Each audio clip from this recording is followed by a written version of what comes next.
Bonjour à tous, très heureux de vous retrouver pour votre super top 5 du jour, direction l'hippodrome de Vincennes ce vendredi 13 septembre avec au programme en nocturne le prix Algora, une course européenne pour trotteurs de 7 à 11 ans qui va se dérouler sur les 2100 mètres de la grande piste avec donc un départ à l'Autostar. Attention, l'Autostar à Vincennes, c'est 9 par ligne.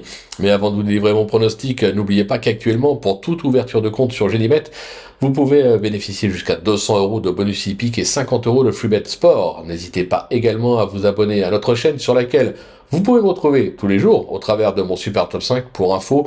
Pour les deux derniers Super Top 5, je vous indiquais notamment le gagnant de la course avec des petites cotes sympathiques à la clé. Vous pouvez également me retrouver tous les jours au travers de mes cotes et codes pour la réunion principale. Et comme ça ne suffit pas, vous pouvez également aller retrouver notre ami Flo Gautreau pour ses pronos sur nos différents réseaux sociaux. Sans plus attendre, je vous délivre mon pronostic et restez bien avec moi jusqu'à la fin de l'émission pour connaître mes impasses. En tête, ce sera le numéro 9, Harrison Duplessis, le numéro 4, Favici Pasmaric, le numéro 2, Fiston Apapa, le numéro 10, Adop Rane, le numéro 8, Kimi Di Quattro et le numéro 12, Bitcoin Dark. Allez, on passe sur l'analyse. Ma pépite donc, le numéro 9, Harrison Duplessis, qui vient de peaufiner sa forme ferrée à Laval. Ce fils d'Aubrion n'a encore jamais déçu à Vincennes avec une victoire et une deuxième place sur le parcours du jour et une deuxième et quatrième place sur les 2700 mètres en 4 tentatives. Éric Raffan en tire toujours la quintessence. Même avec le 9 derrière la voiture, il s'annonce redoutable. Mon coup de cœur, le numéro 4, Favici Pasmaric, de tous les combats ces derniers mois, ce pensionnaire de Pascal Danet retrouve ce vendredi le parcours de son dernier succès enregistré fin juin. Il vient de peaufiner sa forme sur l'herbe de Redon en restant ferré.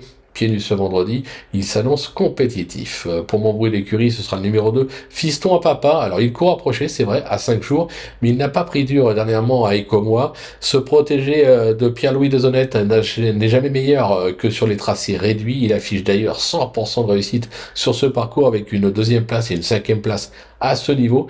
Idéalement placé derrière la voiture, il peut faire appel de son récent échec.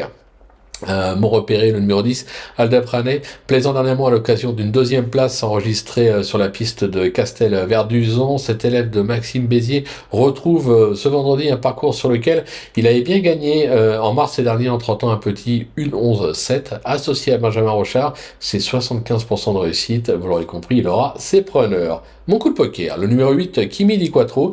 Alors, il n'a encore jamais vraiment performé sur ce parcours, un accessite en 3 tentatives. Ce fils de Maharaja semble meilleur que jamais toutefois ces dernières semaines. Il retrouve ce vendredi Alexandra Brivard avec lequel il affiche 100% de réussite avec 3 succès et une 3e place. Il est plutôt bien garé en première ligne, même si le 8 c'est pas le meilleur des numéros. Je pense qu'il ne devrait pas décevoir. Ma petite trouvaille, si on peut appeler ça une trouvaille, c'est le numéro 12, Bitcoin Dark, qui aura contre lui d'effectuer sa rentrée, c'est vrai, mais attention, il évolue dans son jardin à Vincennes. Ses 2 dernières tentatives sur ce parcours se sont soldées par un succès et une 2e place. Alors il va devoir se sortir de son mauvais numéro derrière la voiture en seconde ligne, mais attention, pieds nus d'entrée de jeu, je me dis qu'il mérite un certain crédit. Du côté de mes impasses, ce sera le numéro 13, Artino, qui passe surtout pour un spécialiste des tracés de province et qui n'aura pas la tâche facile en seconde ligne. Je vais également laisser de côté le numéro 16, Faucon de l'Alba, qui ne possède pas de marche à ce niveau, qui est mal garé en seconde ligne et qui restera ferré pour l'occasion. Voilà, tout est dit, ou presque. Maintenant, c'est à vous de jouer, sans oublier que sur Génibet, on peut jouer en fractionné. Bon jeu à tous et rendez-vous dès demain pour un nouveau Super Top 5 où on restera sur l'hippodrome de Vincennes avec logiquement au programme le Critérium des 5 ans.